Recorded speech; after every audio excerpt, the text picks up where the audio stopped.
Muito bem, pessoal. Meu nome é Luiz Maia. Eu sou professor do curso de Economia da UFRPE. Essa é a disciplina Economia 1 e a gente está gravando esse vídeo para servir de apoio às nossas aulas usuais. Nesse vídeo, a gente começa a discutir o que seria o segundo modelo desta disciplina, que é o modelo de fronteiras de possibilidade de produção, que a gente vai chamar resumidamente de FPP, tá? Esse modelo é um modelo bastante simples, mas muito poderoso para explicar diversos fenômenos da economia. Vamos começar descrevendo as hipóteses que compõem esse modelo. A hipótese 1, H1, suponha que uma economia tenha meios de produzir apenas dois bens. Então aqui a gente pode pensar em dois bens usuais, típicos, como café ou computador, manteiga ou canhão, como os livros mais tradicionais de economia, os manuais mais antigos se referem, ou de uma maneira melhor, a gente poderia pensar em bens de consumo ou bens de fatores de produção.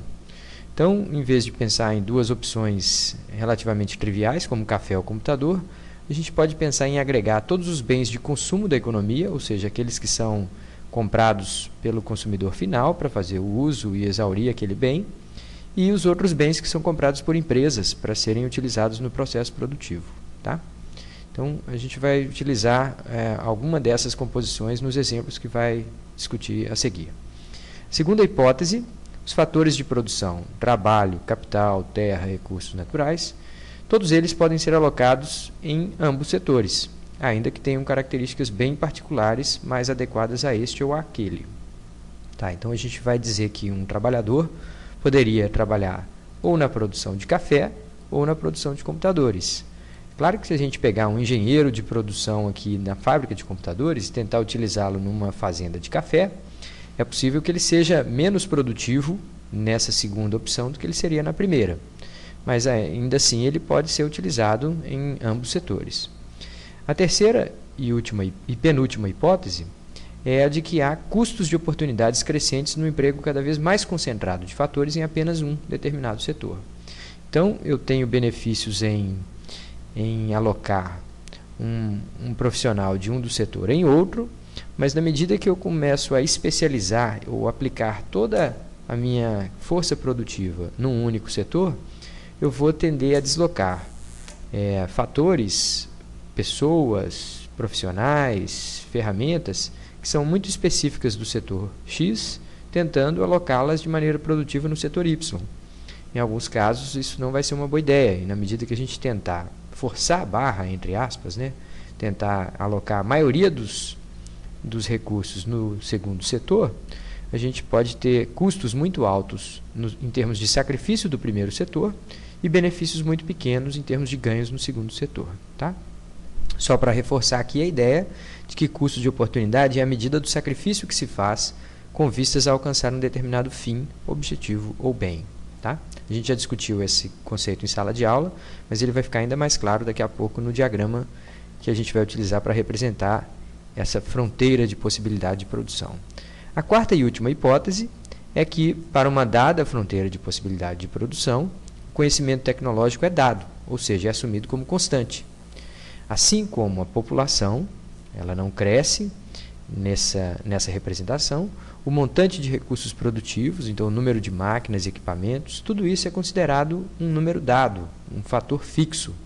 Então a gente deve entender as fronteiras de possibilidade de produção como sendo aquelas fronteiras em um dado momento do tempo, dado uma certa disponibilidade de recursos. Na realidade, a gente sabe que a população cresce a cada minuto, que as inovações ocorrem muito frequentemente hoje em dia e que, portanto, os fatores produtivos que estão disponíveis para uma determinada sociedade se alteram com muita rapidez. Pois bem, esse nosso arcabouço, esse nosso modelo, fronteiras de possibilidade de produção, ele é uma visão estática da realidade, ainda que a gente possa representar mudanças quando a gente vê duas fotos. Se a gente vai tentar demonstrar que há um movimento, a gente pode utilizar uma realidade ampliada através de múltiplas fotos. Isso vai ficar claro daqui a pouquinho também. Bom, graficamente, essa fronteira de possibilidade de produção é representada por uma curva ligando os dois eixos. Então, aqui a gente vai lançar a mão aqui de uma telinha para a gente... Só um minuto, vamos abrir aqui um programa editor de texto qualquer, para ficar uma tela limpa na nossa frente. E aí eu vou poder fazer alguns desenhos aqui, lançando mão desse recurso. Vamos colocar aqui. Pronto. Então tá, eu vou desenhar aqui dois eixos. E eu sei que algumas pessoas têm uma certa dificuldade em interpretar gráficos, então nós vamos ser bem básicos aqui, tá? Vamos supor que esse eixo representa as quantidades de um bem X. Pode ser café, pode ser computador, ou pode ser, naquela alternativa, pode ser bens de consumo, enquanto aqui Y seria bens de produção. Pois bem, então, aqui eu posso ter 10 mil toneladas, 20 mil toneladas, 30 mil toneladas, 40 mil toneladas. Vamos dizer que se uma determinada economia aplicar todos os seus recursos na produção do bem X, vai conseguir aqui 50 mil toneladas sendo produzidas por hora. Tá? E se ela, por outro lado, aplicar todos os seus recursos na produção do bem Y, vai conseguir aqui, digamos, também, sei lá, 60 milhões de unidades ou 60 mil unidades. Não importa muito a escala que a gente está falando aqui. Essas são posições extremas. E a fronteira de possibilidade de produção é uma curva que, na verdade, deveria ter sido uma curva aqui. Eu vou redesenhar ela aqui. Está muito ruim. Era para ser uma curva num formato assim. Pronto, essa terceira ficou melhor do que as primeiras, tá? Vamos utilizar essa terceira aqui. Ela é uma curva ovalada, digamos assim, e ela vai representar todas as possibilidades efetivas de uma economia. Então, a economia, os agentes econômicos podem escolher alocar mais recursos para um setor X ou para o setor Y. E ela vai escolher um desses pontos como sendo a possibilidade máxima de pleno emprego daqueles fatores. Tá?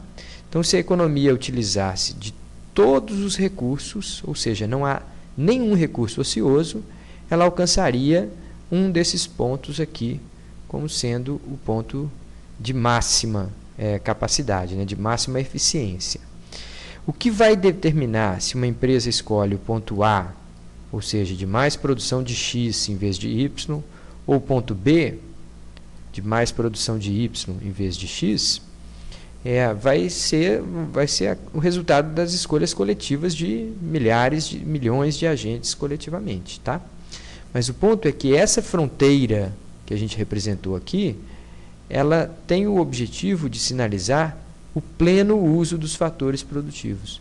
Se todos os recursos disponíveis para a sociedade estiverem sendo empregados, a sociedade vai estar em algum lugar sobre essa linha, essa fronteira.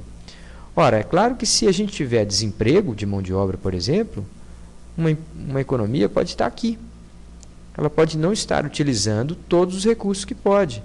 Ela pode estar produzindo uma quantidade relativamente pequena do bem Y, vamos chamar de Y0, uma quantidade relativamente pequena do bem X, X0. Ora, mas permanecer aqui nesse ponto C é ineficiente, porque ela poderia, se empregasse corretamente todos os seus fatores, poderia convergir para um ponto em que mais do bem X e mais do bem Y seria produzido. Então, essa é a ideia fundamental por trás do conceito de fronteira de possibilidade de produção. E a gente interrompe esse vídeo aqui para começar mais um daqui a pouquinho, dentro de instantes.